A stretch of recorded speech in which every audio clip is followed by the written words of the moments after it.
toutes les paroles de la parole de Dieu sont remplies à ras-bord de puissance et d'onction. Et quand elles touchent votre pensée, et touchent votre cœur, et touchent votre esprit, il y a comme une petite explosion qui se produit et les obstacles commencent à éclater. Ensuite, vous priez, et voilà la prière que vous priez. Au secours!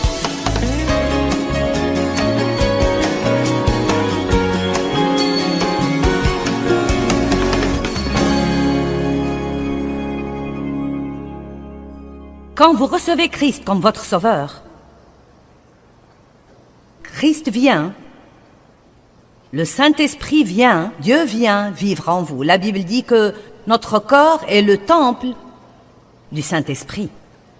Et tout au long de ces sessions, je ne vais pas arrêter de dire que Dieu vit en vous. N'essayez pas de trouver Dieu, il vit en vous. Vous ne devez pas toujours essayer d'arriver à Dieu, il vit en vous.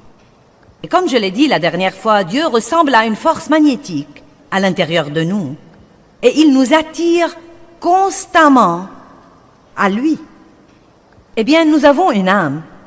Et notre âme nous pose beaucoup de problèmes. Tout va dans votre esprit en ce moment si vous êtes régénéré, le savez-vous? Votre esprit a été perfectionné, nettoyé et sanctifié parce que Dieu ne peut pas demeurer dans un lieu qui n'est pas saint. Donc, quand le Saint-Esprit vient vivre en vous, vous êtes sanctifié, vous êtes rempli de justice. Vous avez de nouveaux désirs qui viennent à vous. C'est pourquoi la Bible dit que celui qui n'a point connu le péché est devenu péché afin que nous devenions justice de Dieu en lui. Vous avez été justifiés devant Dieu par Christ. Maintenant, il faut apprendre à vous comporter comme il faut. Il vous donne une graine de tout ce qu'il veut que vous fassiez.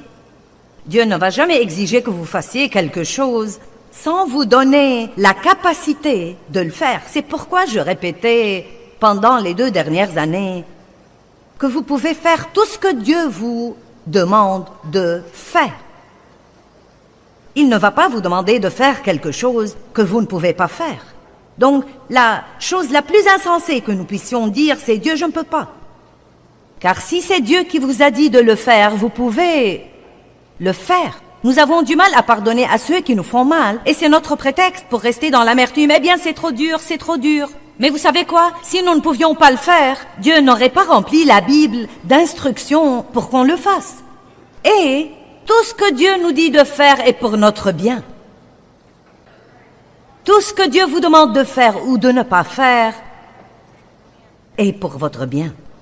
Donc, nous contactons le monde par notre corps. Nous contactons Dieu par notre esprit.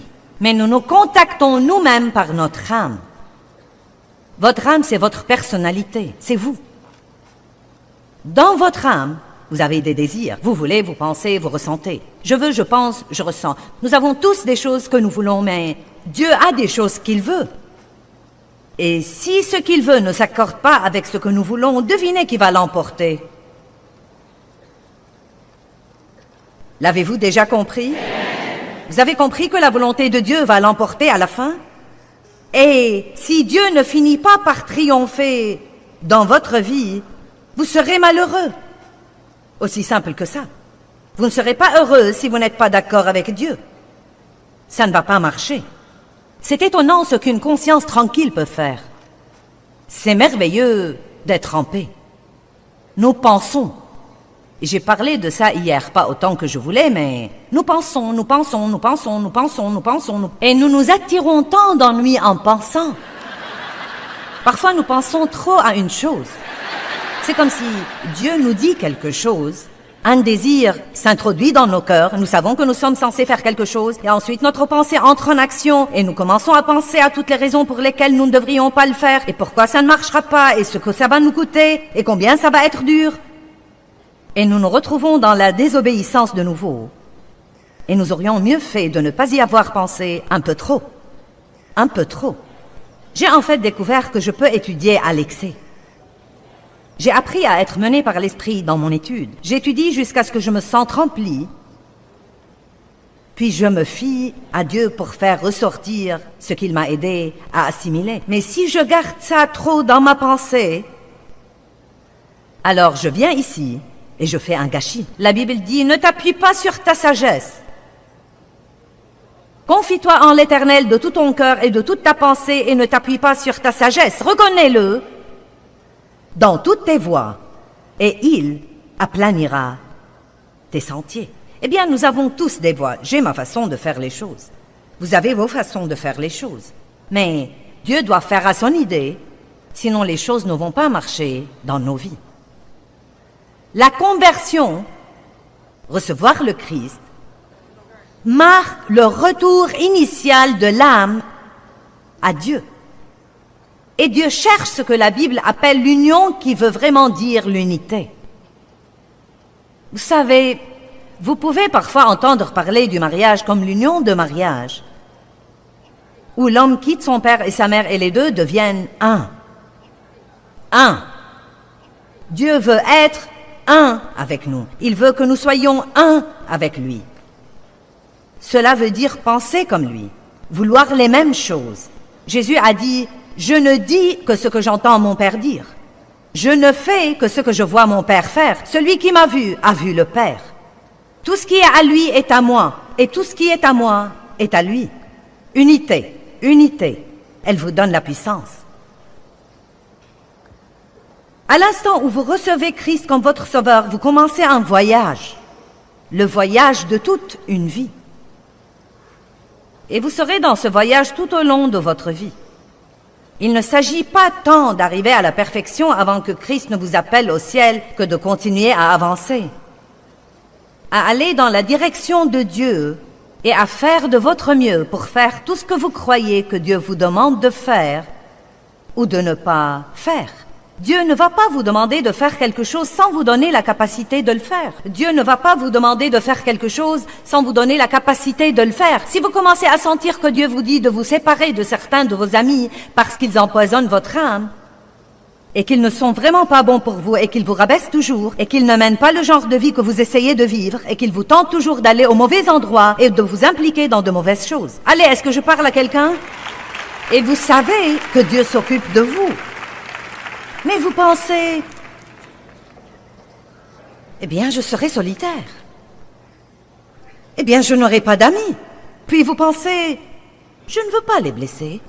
Et donc, malgré toutes ces absurdités, continuez à obéir à Dieu, alors que vraiment, oui, vous serez solitaire pendant un temps, mais ce n'est pas aussi mauvais que ça. Quand vous n'avez personne d'autre, vous apprenez à mieux connaître Dieu.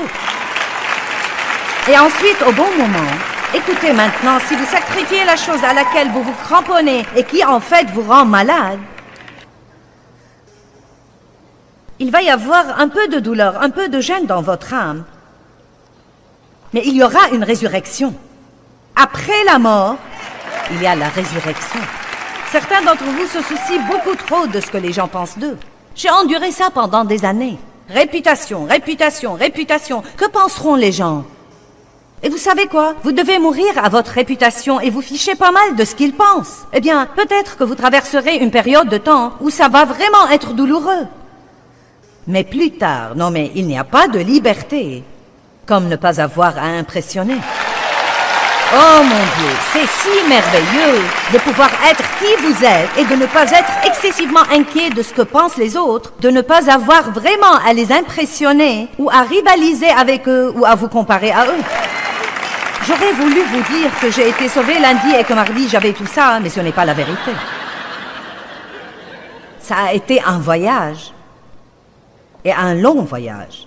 Et je crois parfois que la partie initiale de notre voyage est peut-être la plus dure pour 2 ou 3 raisons. Premièrement, nous ne sommes pas habitués à ne pas faire ce que nous voulons. Et donc nous devons nous habituer à ça. Deuxièmement, nous ne savons pas beaucoup de choses. Nous devons être instruits.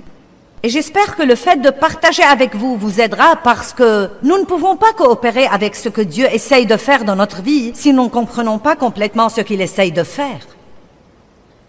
Et donc je crois que la partie initiale est peut-être la plus dure. C'est pourquoi nous avons besoin parfois de gens pour nous conseiller et nous avons besoin de gens pour prier pour nous et de bons amis chrétiens pour nous encourager au début de notre vie avec Dieu. Car nous savons tous que beaucoup de gens commencent comme il faut, mais ils récidivent peu après parce que ils ne comprennent pas et que tout leur semble si dur alors qu'ils ont vraiment cru que tous leurs problèmes étaient finis. Et nous savons maintenant que ce n'est pas vrai.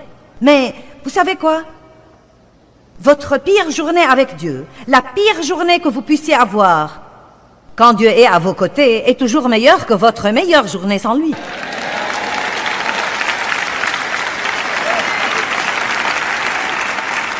Donc, nous commençons ce voyage, mais il y a des obstacles sur notre chemin.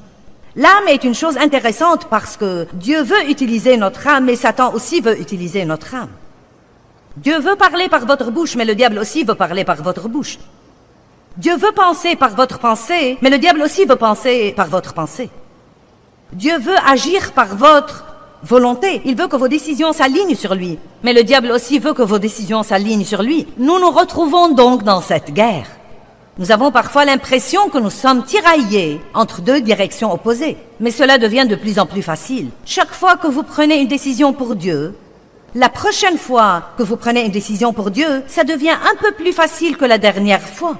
Et chaque décision que vous prenez pour Dieu multiplie l'effet de la façon dont ça va vous affecter la prochaine fois parce que vous voyez les avantages. Et maintenant, après 33 ans d'être une étudiante sérieuse de la parole et une enseignante de la parole de Dieu, et réellement Dieu étant le centre de ma vie, ce n'est pas si difficile pour moi maintenant d'obéir à Dieu même dans les choses difficiles. Mais c'était un cauchemar auparavant. Vous m'avez déjà entendu raconter mes histoires comme celle de remettre mon chariot à sa place? Il m'a fallu 2 ans. 2 ans pour arriver au point d'obéir à Dieu toutes les fois. Et quand j'allais à l'épicerie, c'était à l'époque où j'avais commencé. Je donnais une étude de Bible à la maison. J'avais mes enfants. Rien chez Dave ne me plaisait. Je voulais qu'il change. Je n'aimais personne. Je ne m'aimais pas. Vous savez, tous mes enfants me rendaient folle.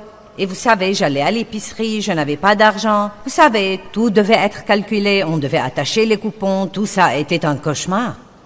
Mais je donnais déjà une étude de Bible, j'étais régénérée, remplie de l'esprit, j'avais un appel sur ma vie. J'aimais Dieu, et Dieu a commencé à me dire de remettre mon chariot d'épicerie à sa place. Pourquoi devrais-je faire ça? Personne d'autre ne le faisait. 2 ans! 2 ans! Où Dieu m'a martelé avec ça, avant que je ne le remette s'il pleuvait, et le remette s'il neigeait, et le remette si j'étais pressée. Non, mais de le remettre là où il devait être. Et si là où il devait être était rempli et qu'il n'y avait pas de place, je le ramenais au magasin, je le prenais au magasin et je le remettais à sa place. 2 ans! L'autre jour, je me faisais faire mes ongles et je suis allée aux toilettes et j'ai utilisé le dernier papier toilette qui était sur le rouleau. Et non, mais je sais tout de suite. Cherche un rouleau. Trouve où il est dans la salle. Vois si c'est quelque part. Cherche un nouveau. Remplace-le. Vous savez, ma chair était un peu comme...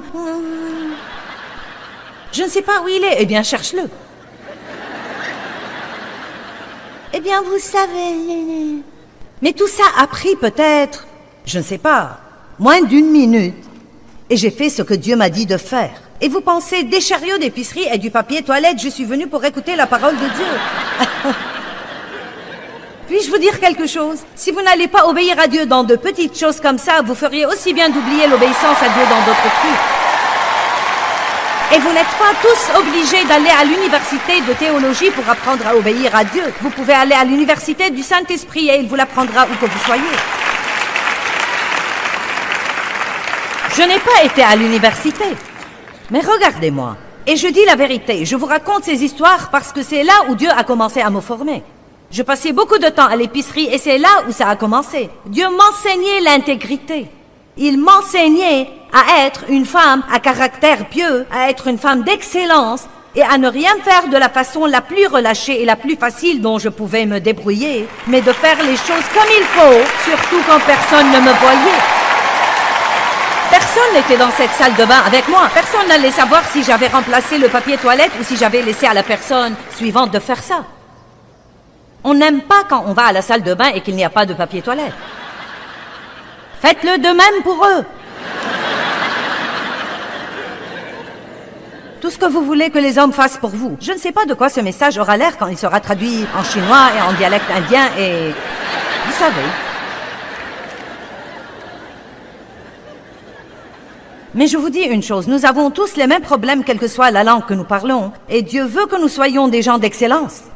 Dieu se fiche pas mal de ce que vous pensez, vous voulez et vous ressentez. Il veut que vous lui obéissiez. Je veux, je pense, je ressens. Je veux, je pense, je ressens. Je veux. Eh bien, je ne pense pas que je devrais faire ça. Personne d'autre ne le fait. 2 ans pour remettre un chariot à sa place. Des obstacles qui nous entravent. Des choses comme une attitude impossible. L'égocentrisme. Je ne comprenais pas pourquoi je n'étais pas heureuse. J'allais à tous les séminaires. Je faisais la guerre spirituelle. J'allais aux prières d'intercession. J'apprenais à lier et à délier tout ce qui bougeait. Je chassais des démons. Je m'accordais, je tempêtais, je continuais. Je n'étais toujours pas heureuse. Dieu m'a dit, tu es égoïste.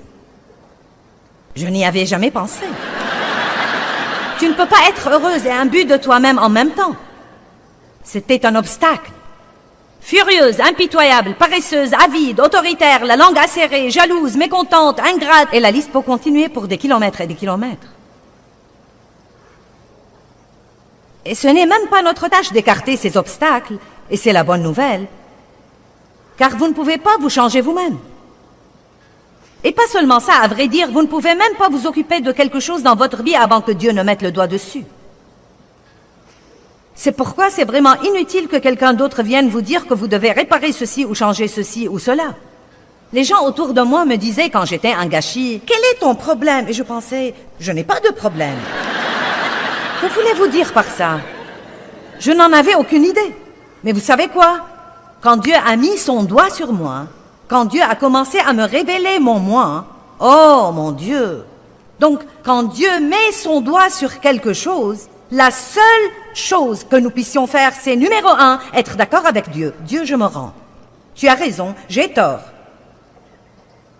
Pas d'excuses. Les excuses nous entravent vraiment. Pas d'excuses. Je me reconnais coupable.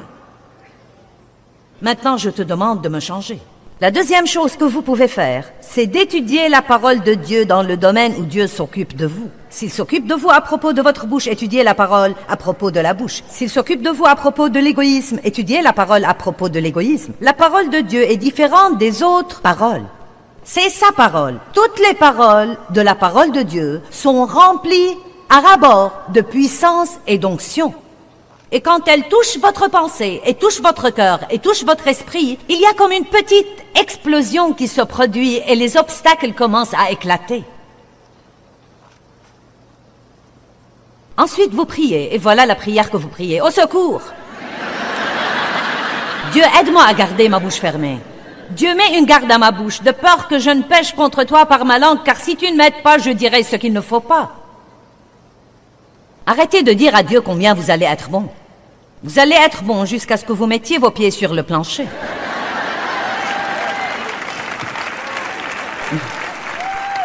Je parie que Dieu rit quand nous commençons tous les matins à faire nos plans pour la sainteté.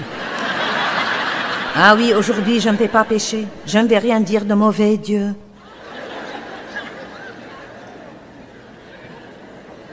Reddition. Dieu met son doigt sur quelque chose et vous vous rendez. Philippiens 1:6. Celui qui a commencé en vous une bonne œuvre l'achèvera et l'amènera à bien. Qui fait une bonne œuvre en vous? Il la commence. Et qui l'a finie? Il l'a finie. Et cela n'annule pas le rôle que vous devez jouer. Votre rôle est la reddition. Nous pouvons être têtus et rebelles et nous pouvons continuer à résister à Dieu, mais si nous nous rendons, voici ce qui arrive. La reddition égale, vous devez savoir ceci, la reddition égale la douleur avant le plaisir. Ça ne sert à rien de vous mentir. Quand vous abandonnez quelque chose que vous ne voulez pas abandonner, il va y avoir une douleur. Non pas une douleur physique, mais une douleur dans votre âme. Une douleur de l'âme. Cela nous blesse, cela blesse nos émotions. Quand nous ne voulons pas laisser passer quelque chose, mais nous le faisons. Quand Dieu nous dit d'aller faire la paix avec quelqu'un qui nous a fait du tort et qui ne nous a pas traités équitablement, et pourtant Dieu nous enseigne de sa parole à continuer à l'aimer et à ne raconter à personne ce qu'il nous a fait et de continuer de prier pour lui. C'est comme la reddition égale la douleur avant le plaisir. Ce serait une bonne formule à mettre sur une pancarte et à accrocher chez vous. La reddition égale la douleur avant le plaisir. Dieu m'a donné de petites choses comme ça au cours des années. Une autre chose qu'il m'a donnée il y a longtemps, c'est que les œuvres de la chair égale la frustration. À l'instant où je me suis mise à faire les œuvres de la chair et que j'ai essayé de changer Dave et que j'ai essayé de changer un de mes enfants, je n'ai obtenu que la frustration. Pourquoi? Parce que je n'ai pas mis Dieu dans l'équation. Je ne suis pas allée à Dieu en disant « Dieu, je ne peux changer personne et j'ai besoin de changement plus que tous les autres. Je vais donc prier pour eux et je te prie de travailler sur moi et je me fie à toi pour t'occuper de ça aussi. » La reddition veut dire qu'il va falloir renoncer à quelque chose que je crois que je veux, mais que Dieu, en fait, sait que ce n'est pas la meilleure chose pour moi. Une de mes amies aime les vacances et elle aime surtout les croisières. Et cette année, une amie lui a demandé de faire une croisière avec elle qu'on lui avait donnée pour deux. Donc maintenant, elle allait non seulement avoir une croisière, mais encore gratuite. Et elle était toute excitée, mais elle a commencé à sentir qu'elle n'était pas censée aller. Dieu ne lui a même pas donné une raison. Elle n'avait pas la paix là-dessus. Oh, où serions-nous si nous apprenions à suivre la paix et à ne pas avoir toujours à tout comprendre? Donc, elle a obéi et elle a dit « je ne peux pas aller ». Elle et son mari avaient prévu une croisière pour leur 25e anniversaire. Dieu a commencé à s'occuper de lui. « Tu n'es pas censé aller ». Et il a dû le lui dire. Ils avaient de l'argent qu'ils allaient utiliser pour un peu de décoration. Et Dieu a commencé à lui dire de donner cet argent. Aïe, aïe, aïe! Mais vous savez ce qu'elle m'a dit? J'ai hâte de voir ce que Dieu va faire. Vous voyez, c'est l'attitude que vous devez avoir. Quand Dieu vous demande de donner quelque chose, vous devez être tout excité parce qu'il y a quelque chose qui se prépare qui sera tellement meilleur que la chose que vous attendiez. Et c'est comme ça que nous devons vivre au lieu de dire « Oh, je n'arrive pas à croire que Dieu ne me laissera pas ça. Dieu ne me laisse jamais m'amuser. Je ne sais pas si je veux être chrétien. On ne peut jamais nous amuser. » Non, vous devez dire « Oh mon Dieu, je sais que Dieu est bon, je sais qu'il m'aime. Il ne me demanderait jamais de renoncer à quelque chose que j'aime s'il n'avait pas une bonne raison. Donc je lui fais confiance et j'ai hâte de voir la récolte qui viendra dans ma vie de la graine d'obéissance que Dieu m'a donné la grâce de semer. » Tournez-vous vers quelqu'un et dites-lui « Quand tu désobéis à Dieu, c'est toi qui subis les conséquences. »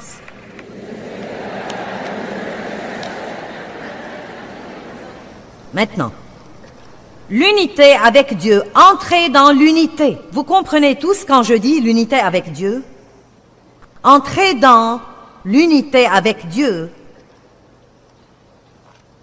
Lui donnez votre pensée, lui donnez votre bouche, lui donnez vos divertissements, lui donnez votre argent.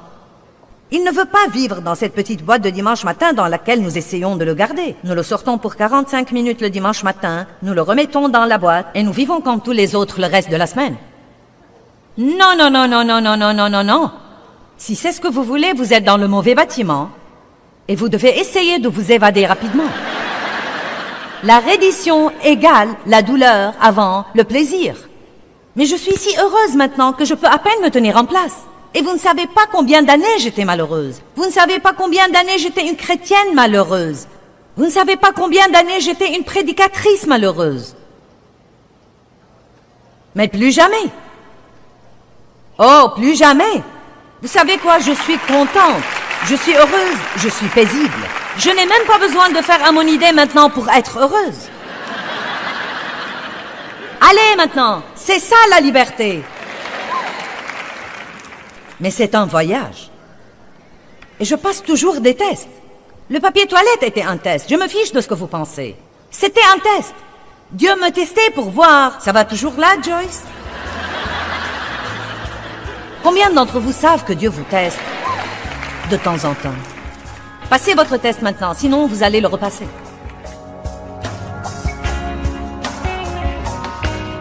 La religion nous donne un règlement, mais Jésus nous donne une nouvelle nature Et il nous offre une relation personnelle avec Dieu par lui. Et plus nous passons de temps avec lui, plus nous devenons justes comme lui. Nous devons grandir à l'image de Christ.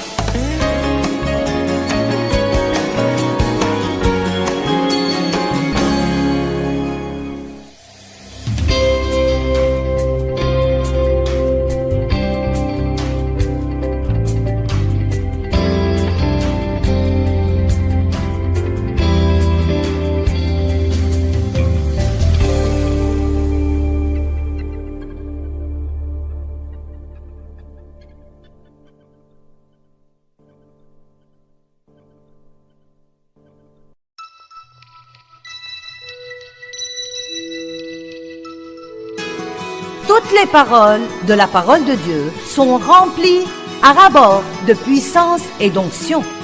Et quand elles touchent votre pensée, et touchent votre cœur, et touchent votre esprit, il y a comme une petite explosion qui se produit et les obstacles commencent à éclater. Ensuite, vous priez, et voilà la prière que vous priez. Au secours!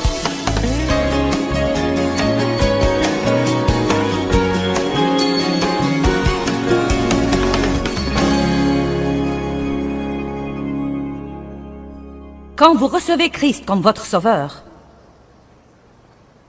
Christ vient, le Saint-Esprit vient, Dieu vient vivre en vous. La Bible dit que notre corps est le temple du Saint-Esprit. Et tout au long de ces sessions, je ne vais pas arrêter de dire que Dieu vit en vous. N'essayez pas de trouver Dieu, il vit en vous. Vous ne devez pas toujours essayer d'arriver à Dieu, il vit en vous.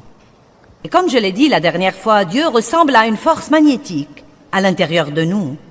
Et il nous attire constamment à lui. Eh bien, nous avons une âme. Et notre âme nous pose beaucoup de problèmes. Tout va dans votre esprit en ce moment si vous êtes régénéré, le savez-vous? Votre esprit a été perfectionné, nettoyé et sanctifié parce que Dieu ne peut pas demeurer dans un lieu qui n'est pas saint. Donc, quand le Saint-Esprit vient vivre en vous, vous êtes sanctifié.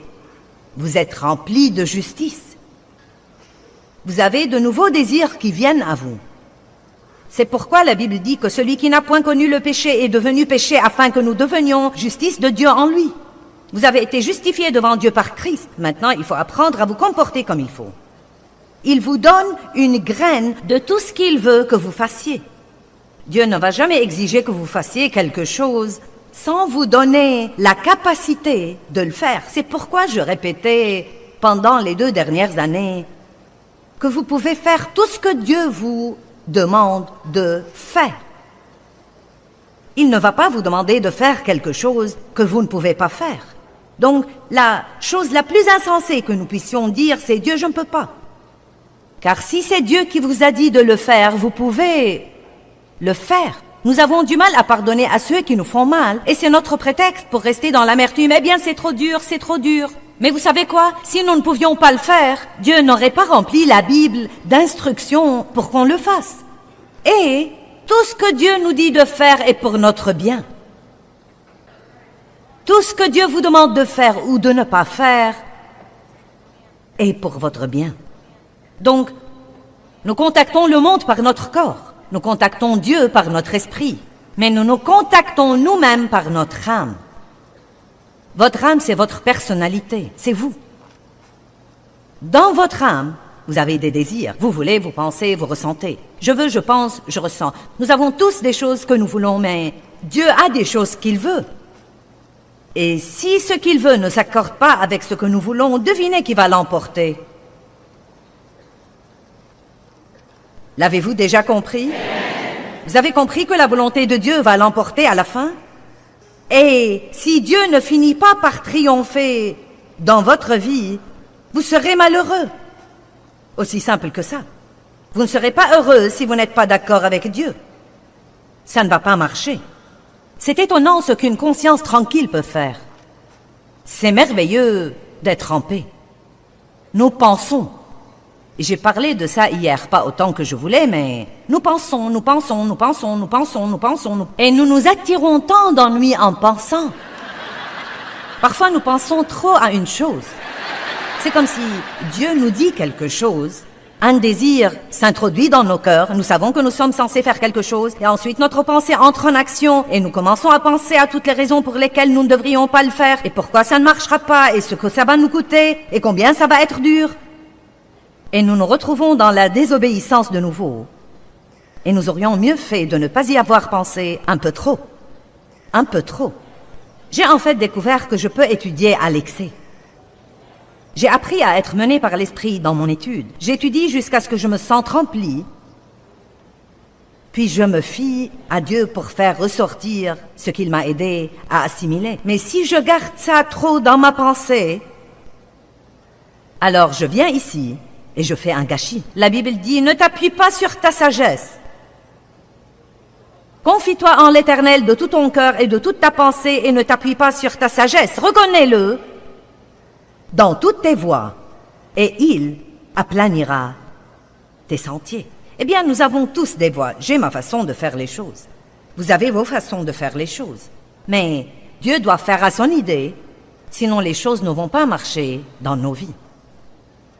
La conversion, recevoir le Christ, marque le retour initial de l'âme à Dieu. Et Dieu cherche ce que la Bible appelle l'union, qui veut vraiment dire l'unité. Vous savez, vous pouvez parfois entendre parler du mariage comme l'union de mariage, où l'homme quitte son père et sa mère et les deux deviennent un. Un. Dieu veut être un avec nous. Il veut que nous soyons un avec lui. Cela veut dire penser comme lui, vouloir les mêmes choses. Jésus a dit, « Je ne dis que ce que j'entends mon Père dire. Je ne fais que ce que je vois mon Père faire. Celui qui m'a vu a vu le Père. Tout ce qui est à lui est à moi, et tout ce qui est à moi est à lui. » Unité, unité, elle vous donne la puissance. À l'instant où vous recevez Christ comme votre sauveur, vous commencez un voyage, le voyage de toute une vie. Et vous serez dans ce voyage tout au long de votre vie. Il ne s'agit pas tant d'arriver à la perfection avant que Christ ne vous appelle au ciel que de continuer à avancer, à aller dans la direction de Dieu et à faire de votre mieux pour faire tout ce que vous croyez que Dieu vous demande de faire ou de ne pas faire. Dieu ne va pas vous demander de faire quelque chose sans vous donner la capacité de le faire. Dieu ne va pas vous demander de faire quelque chose sans vous donner la capacité de le faire. Si vous commencez à sentir que Dieu vous dit de vous séparer de certains de vos amis parce qu'ils empoisonnent votre âme, et qu'ils ne sont vraiment pas bons pour vous, et qu'ils vous rabaissent toujours, et qu'ils ne mènent pas le genre de vie que vous essayez de vivre, et qu'ils vous tentent toujours d'aller au mauvais endroit et de vous impliquer dans de mauvaises choses. Allez, est-ce que je parle à quelqu'un? Et vous savez que Dieu s'occupe de vous. Mais vous pensez, eh bien, je serai solitaire. Eh bien, je n'aurai pas d'amis. Puis vous pensez, je ne veux pas les blesser. Et donc, malgré toutes ces absurdités, continuez à obéir à Dieu. Alors que vraiment, oui, vous serez solitaire pendant un temps, mais ce n'est pas aussi mauvais que ça. Quand vous n'avez personne d'autre, vous apprenez à mieux connaître Dieu. Et ensuite, au bon moment, écoutez maintenant, si vous sacrifiez la chose à laquelle vous vous cramponnez et qui en fait vous rend malade, il va y avoir un peu de douleur, un peu de gêne dans votre âme. Mais il y aura une résurrection.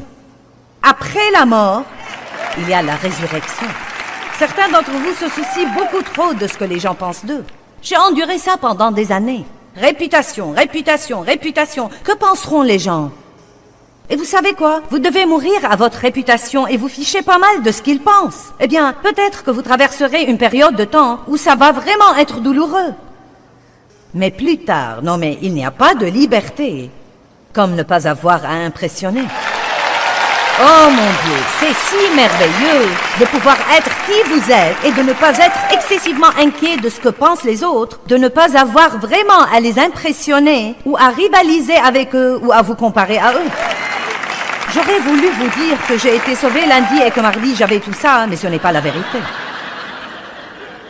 Ça a été un voyage, et un long voyage. Et je crois parfois que la partie initiale de notre voyage est peut-être la plus dure pour 2 ou 3 raisons. Premièrement, nous ne sommes pas habitués à ne pas faire ce que nous voulons. Et donc, nous devons nous habituer à ça. Deuxièmement, nous ne savons pas beaucoup de choses. Nous devons être instruits. Et j'espère que le fait de partager avec vous vous aidera parce que nous ne pouvons pas coopérer avec ce que Dieu essaye de faire dans notre vie si nous ne comprenons pas complètement ce qu'il essaye de faire. Et donc, je crois que la partie initiale est peut-être la plus dure. C'est pourquoi nous avons besoin parfois de gens pour nous conseiller et nous avons besoin de gens pour prier pour nous et de bons amis chrétiens pour nous encourager au début de notre vie avec Dieu. Car nous savons tous que beaucoup de gens commencent comme il faut, mais ils récidivent peu après parce que ils ne comprennent pas et que tout leur semble si dur alors qu'ils ont vraiment cru que tous leurs problèmes étaient finis. Et nous savons maintenant que ce n'est pas vrai. Mais vous savez quoi? Votre pire journée avec Dieu, la pire journée que vous puissiez avoir, quand Dieu est à vos côtés, est toujours meilleure que votre meilleure journée sans lui.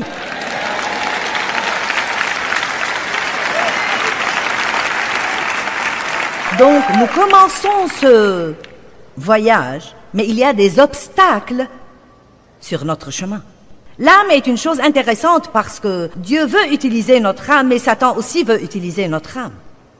Dieu veut parler par votre bouche, mais le diable aussi veut parler par votre bouche. Dieu veut penser par votre pensée, mais le diable aussi veut penser par votre pensée. Dieu veut agir par votre volonté. Il veut que vos décisions s'alignent sur lui, mais le diable aussi veut que vos décisions s'alignent sur lui. Nous nous retrouvons donc dans cette guerre. Nous avons parfois l'impression que nous sommes tiraillés entre deux directions opposées, mais cela devient de plus en plus facile. Chaque fois que vous prenez une décision pour Dieu, la prochaine fois que vous prenez une décision pour Dieu, ça devient un peu plus facile que la dernière fois. Et chaque décision que vous prenez pour Dieu multiplie l'effet de la façon dont ça va vous affecter la prochaine fois parce que vous voyez les avantages. Et maintenant, après 33 ans d'être une étudiante sérieuse de la parole et une enseignante de la parole de Dieu, et réellement Dieu étant le centre de ma vie, ce n'est pas si difficile pour moi maintenant d'obéir à Dieu même dans les choses difficiles. Mais c'était un cauchemar auparavant. Vous m'avez déjà entendu raconter mes histoires comme celle de remettre mon chariot à sa place? Il m'a fallu 2 ans. 2 ans pour arriver au point d'obéir à Dieu toutes les fois. Et quand j'allais à l'épicerie, c'était à l'époque où j'avais commencé. Je donnais une étude de Bible à la maison. J'avais mes enfants. Rien chez Dave ne me plaisait. Je voulais qu'il change. Je n'aimais personne. Je ne m'aimais pas. Vous savez, tous mes enfants me rendaient folle. Et vous savez, j'allais à l'épicerie, je n'avais pas d'argent. Vous savez, tout devait être calculé, on devait attacher les coupons, tout ça était un cauchemar. Mais je donnais déjà une étude de Bible, j'étais régénérée, remplie de l'esprit, j'avais un appel sur ma vie. J'aimais Dieu, et Dieu a commencé à me dire de remettre mon chariot d'épicerie à sa place. Pourquoi devrais-je faire ça? Personne d'autre ne le faisait. 2 ans! 2 ans! Où Dieu m'a martelé avec ça, avant que je ne le remette s'il pleuvait, et le remette s'il neigeait, et le remette si j'étais pressée. Non mais de le remettre là où il devait être. Et si là où il devait être était rempli, et qu'il n'y avait pas de place, je le ramenais au magasin, je le prenais au magasin, et je le remettais à sa place. 2 ans! L'autre jour, je me faisais faire mes ongles, et je suis allée aux toilettes. Et j'ai utilisé le dernier papier toilette qui était sur le rouleau. Et non mais je sais tout de suite. Cherche un rouleau. Trouve où il est dans la salle. Vois si c'est quelque part. Cherche un nouveau. Remplace-le.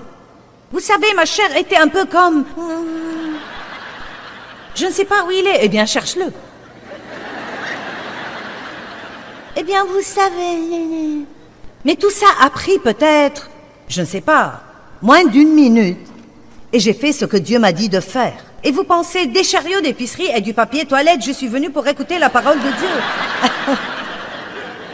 Puis-je vous dire quelque chose? Si vous n'allez pas obéir à Dieu dans de petites choses comme ça, vous feriez aussi bien d'oublier l'obéissance à Dieu dans d'autres trucs. Et vous n'êtes pas tous obligés d'aller à l'université de théologie pour apprendre à obéir à Dieu. Vous pouvez aller à l'université du Saint-Esprit et il vous l'apprendra où que vous soyez. Je n'ai pas été à l'université, mais regardez-moi. Et je dis la vérité, je vous raconte ces histoires parce que c'est là où Dieu a commencé à me former. Je passais beaucoup de temps à l'épicerie et c'est là où ça a commencé. Dieu m'enseignait l'intégrité.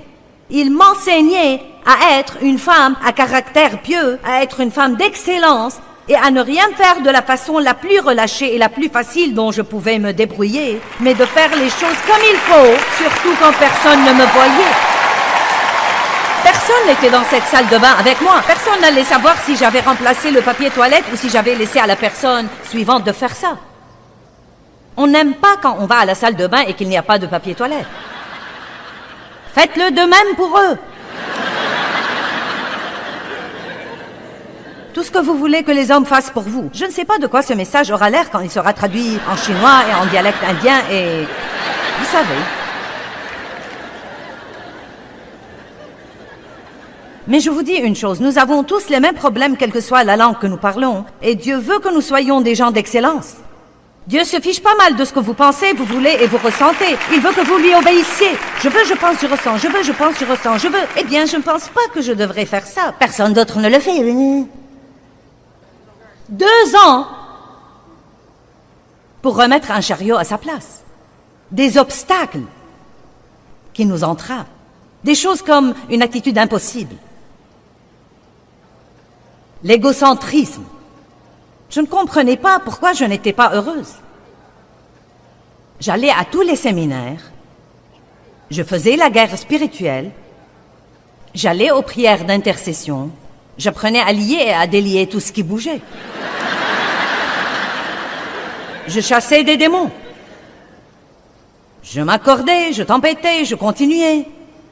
Je n'étais toujours pas heureuse. Dieu m'a dit, tu es égoïste. Je n'y avais jamais pensé. Tu ne peux pas être heureuse et imbu de toi-même en même temps. C'était un obstacle. Furieuse, impitoyable, paresseuse, avide, autoritaire, la langue acérée, jalouse, mécontente, ingrate, et la liste peut continuer pour des kilomètres et des kilomètres. Et ce n'est même pas notre tâche d'écarter ces obstacles, et c'est la bonne nouvelle, car vous ne pouvez pas vous changer vous-même. Et pas seulement ça, à vrai dire, vous ne pouvez même pas vous occuper de quelque chose dans votre vie avant que Dieu ne mette le doigt dessus. C'est pourquoi c'est vraiment inutile que quelqu'un d'autre vienne vous dire que vous devez réparer ceci ou changer ceci ou cela. Les gens autour de moi me disaient quand j'étais un gâchis, « Quel est ton problème ?» Et je pensais, « Je n'ai pas de problème. » Que voulez-vous dire par ça? Je n'en avais aucune idée. Mais vous savez quoi? Quand Dieu a mis son doigt sur moi, quand Dieu a commencé à me révéler mon moi, oh mon Dieu! Donc, quand Dieu met son doigt sur quelque chose, la seule chose que nous puissions faire, c'est numéro 1, être d'accord avec Dieu. Dieu, je me rends. Tu as raison, j'ai tort. Pas d'excuses. Les excuses nous entravent vraiment. Pas d'excuses. Je me reconnais coupable. Maintenant, je te demande de me changer. La deuxième chose que vous pouvez faire, c'est d'étudier la parole de Dieu dans le domaine où Dieu s'occupe de vous. S'il s'occupe de vous à propos de votre bouche, étudiez la parole à propos de la bouche. S'il s'occupe de vous à propos de l'égoïsme, étudiez la parole à propos de l'égoïsme. La parole de Dieu est différente des autres paroles. C'est sa parole. Toutes les paroles de la parole de Dieu sont remplies à ras-bord de puissance et d'onction. Et quand elle touche votre pensée, et touche votre cœur, et touche votre esprit, il y a comme une petite explosion qui se produit et les obstacles commencent à éclater. Ensuite, vous priez, et voilà la prière que vous priez. Au secours! Dieu, aide-moi à garder ma bouche fermée. Dieu, mets une garde à ma bouche, de peur que je ne pêche contre toi par ma langue, car si tu ne m'aides pas, je dirai ce qu'il ne faut pas. Arrêtez de dire à Dieu combien vous allez être bon. Vous allez être bon jusqu'à ce que vous mettiez vos pieds sur le plancher.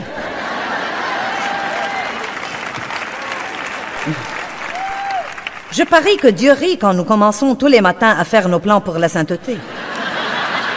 Ah oui, aujourd'hui, je ne vais pas pécher. Je ne vais rien dire de mauvais, Dieu.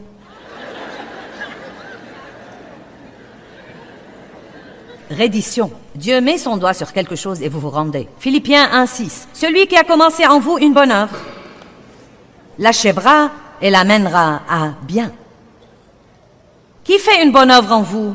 Il la commence. Et qui l'a finie? Il l'a finie. Et cela n'annule pas le rôle que vous devez jouer. Votre rôle est la reddition. Nous pouvons être têtus et rebelles et nous pouvons continuer à résister à Dieu, mais si nous nous rendons, voici ce qui arrive. La reddition égale, vous devez savoir ceci, la reddition égale la douleur avant le plaisir. Ça ne sert à rien de vous mentir. Quand vous abandonnez quelque chose que vous ne voulez pas abandonner, il va y avoir une douleur. Non pas une douleur physique, mais une douleur dans votre âme. Une douleur de l'âme. Cela nous blesse, cela blesse nos émotions. Quand nous ne voulons pas laisser passer quelque chose, mais nous le faisons.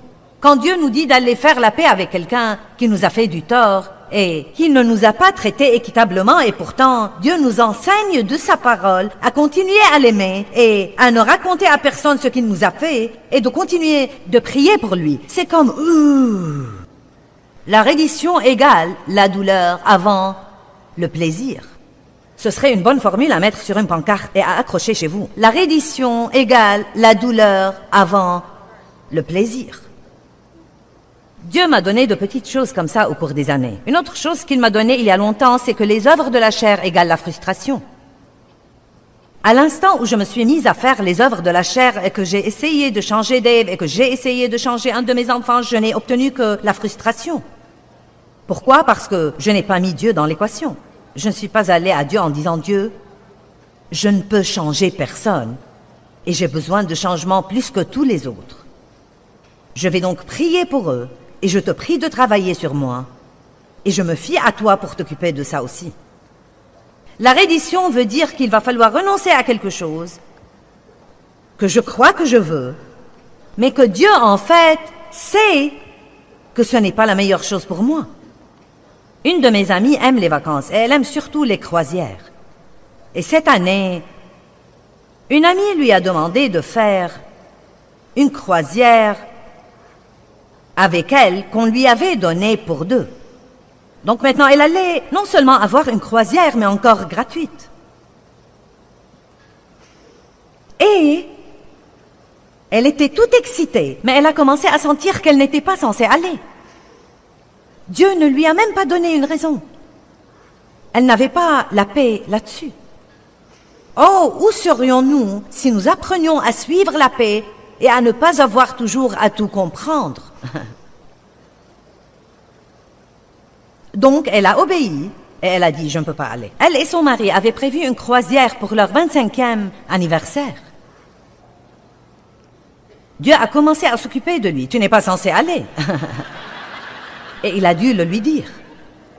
Ils avaient de l'argent qu'ils allaient utiliser pour un peu de décoration. Et Dieu a commencé à lui dire de donner cet argent. Aïe, aïe, aïe! Mais vous savez ce qu'elle m'a dit? J'ai hâte de voir ce que Dieu va faire. Vous voyez, c'est l'attitude que vous devez avoir. Quand Dieu vous demande de donner quelque chose, vous devez être tout excité parce qu'il y a quelque chose qui se prépare qui sera tellement meilleur que la chose que vous attendiez. Et c'est comme ça que nous devons vivre au lieu de dire « Oh, je n'arrive pas à croire que Dieu ne me laissera pas ça.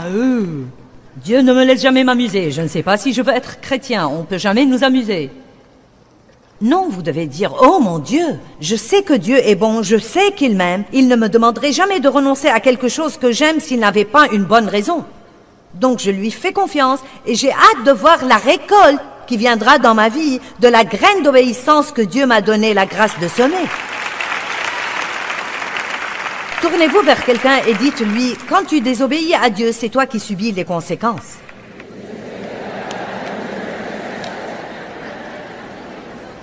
Maintenant, l'unité avec Dieu, entrez dans l'unité. Vous comprenez tous quand je dis l'unité avec Dieu? Entrez dans l'unité avec Dieu. Lui donnez votre pensée, lui donnez votre bouche, lui donnez vos divertissements, lui donnez votre argent. Il ne veut pas vivre dans cette petite boîte de dimanche matin dans laquelle nous essayons de le garder. Nous le sortons pour 45 minutes le dimanche matin, nous le remettons dans la boîte et nous vivons comme tous les autres le reste de la semaine. Non, non, non, non, non, non, non, non, non, non. Si c'est ce que vous voulez, vous êtes dans le mauvais bâtiment et vous devez essayer de vous évader rapidement. La reddition égale la douleur avant le plaisir. Mais je suis si heureuse maintenant que je peux à peine me tenir en place. Et vous ne savez pas combien d'années j'étais malheureuse. Vous ne savez pas combien d'années j'étais une chrétienne malheureuse. Vous ne savez pas combien d'années j'étais une prédicatrice malheureuse. Mais plus jamais.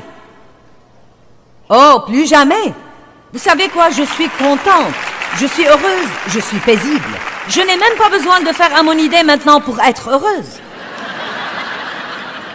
Allez maintenant, c'est ça la liberté.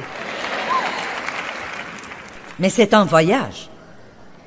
Et je passe toujours des tests. Le papier toilette était un test, je me fiche de ce que vous pensez. C'était un test. Dieu me testait pour voir. Ça va toujours là, Joyce? Combien d'entre vous savent que Dieu vous teste de temps en temps? Passez votre test maintenant, sinon vous allez le repasser.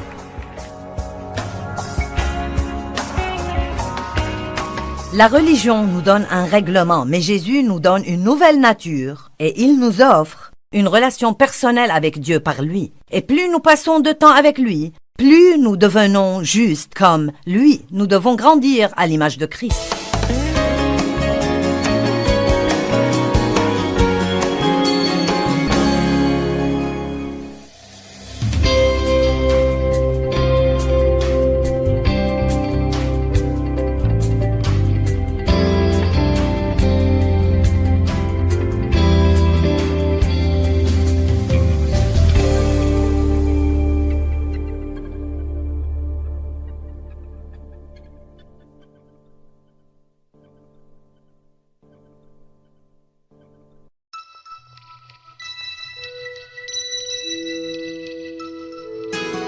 Toutes les paroles de la parole de Dieu sont remplies à ras-bord de puissance et d'onction.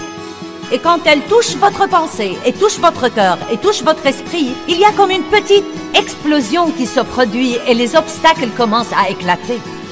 Ensuite, vous priez, et voilà la prière que vous priez. Au secours!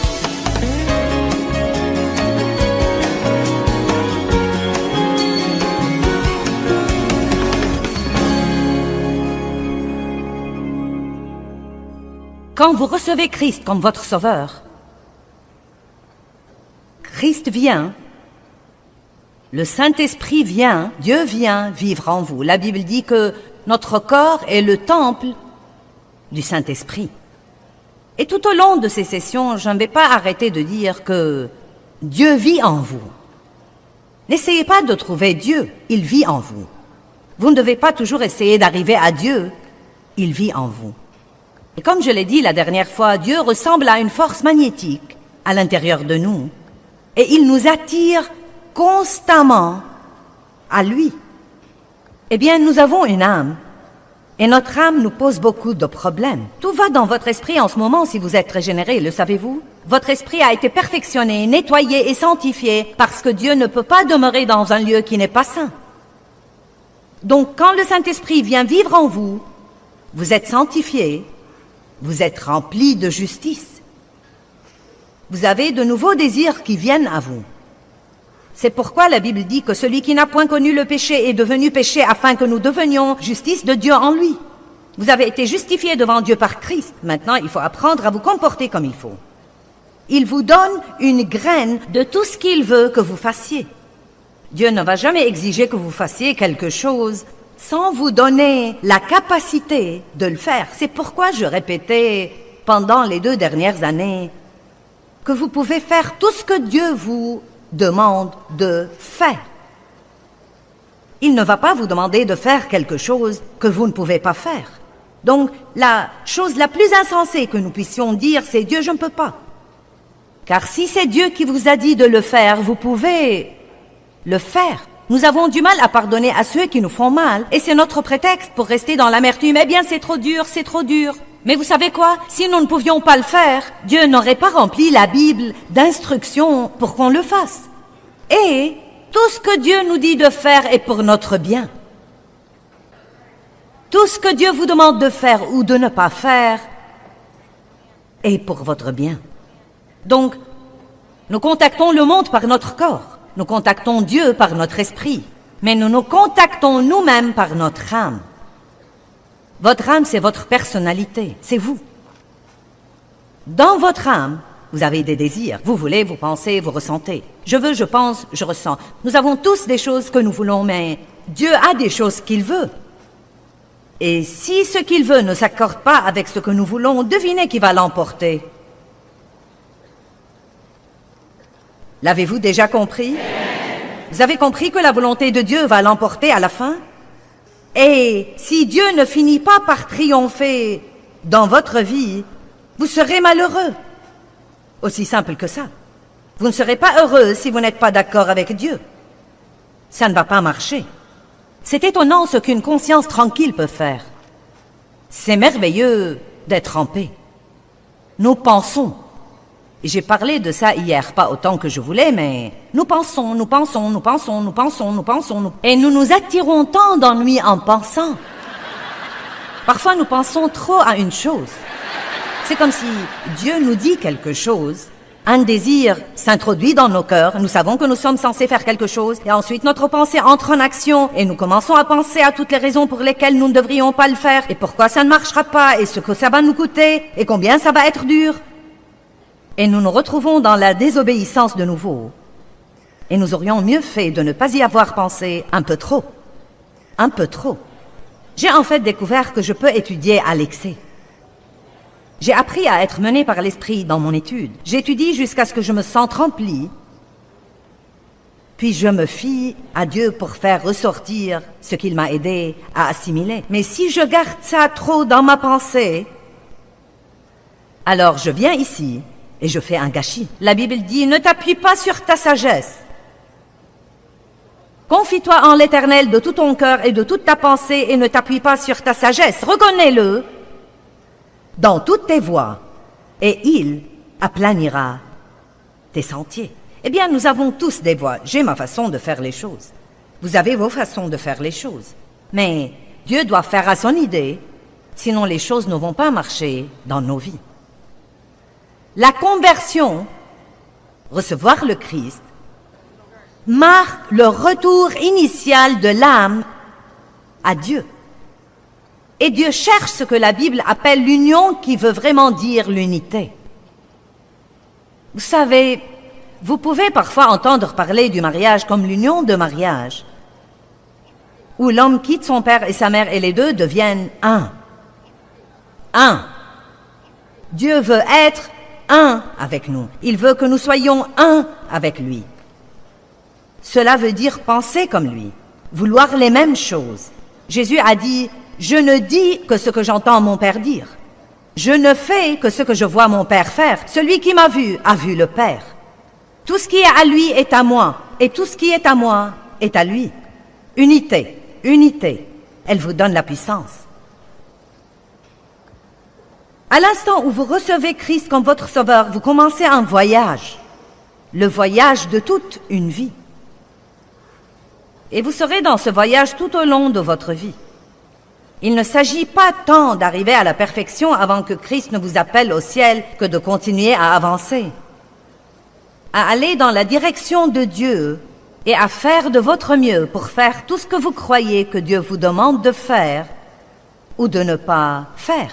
Dieu ne va pas vous demander de faire quelque chose sans vous donner la capacité de le faire. Dieu ne va pas vous demander de faire quelque chose sans vous donner la capacité de le faire. Si vous commencez à sentir que Dieu vous dit de vous séparer de certains de vos amis parce qu'ils empoisonnent votre âme, et qu'ils ne sont vraiment pas bons pour vous, et qu'ils vous rabaissent toujours, et qu'ils ne mènent pas le genre de vie que vous essayez de vivre, et qu'ils vous tentent toujours d'aller au mauvais endroit et de vous impliquer dans de mauvaises choses. Allez, est-ce que je parle à quelqu'un? Et vous savez que Dieu s'occupe de vous. Mais vous pensez, eh bien, je serai solitaire. Eh bien, je n'aurai pas d'amis. Puis vous pensez, je ne veux pas les blesser. Et donc, malgré toutes ces absurdités, continuez à obéir à Dieu. Alors que vraiment, oui, vous serez solitaire pendant un temps. Mais ce n'est pas aussi mauvais que ça. Quand vous n'avez personne d'autre, vous apprenez à mieux connaître Dieu. Et ensuite, au bon moment, écoutez maintenant, si vous sacrifiez la chose à laquelle vous vous cramponnez et qui en fait vous rend malade, il va y avoir un peu de douleur, un peu de gêne dans votre âme. Mais il y aura une résurrection. Après la mort, il y a la résurrection. Certains d'entre vous se soucient beaucoup trop de ce que les gens pensent d'eux. J'ai enduré ça pendant des années. Réputation, réputation, réputation. Que penseront les gens? Et vous savez quoi? Vous devez mourir à votre réputation et vous fichez pas mal de ce qu'ils pensent. Eh bien, peut-être que vous traverserez une période de temps où ça va vraiment être douloureux. Mais plus tard, non mais il n'y a pas de liberté, comme ne pas avoir à impressionner. Oh mon Dieu, c'est si merveilleux de pouvoir être qui vous êtes et de ne pas être excessivement inquiet de ce que pensent les autres, de ne pas avoir vraiment à les impressionner ou à rivaliser avec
what's left is right. Chasing stars and holding you. I can't see the end, but we'll see it through.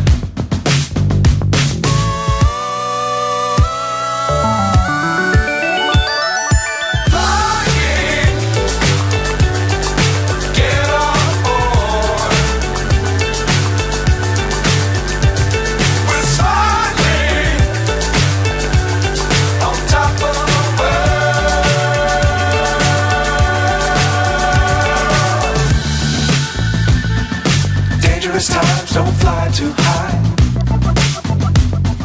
Be sure to keep the ground in sight. Fly forever if you keep it tight.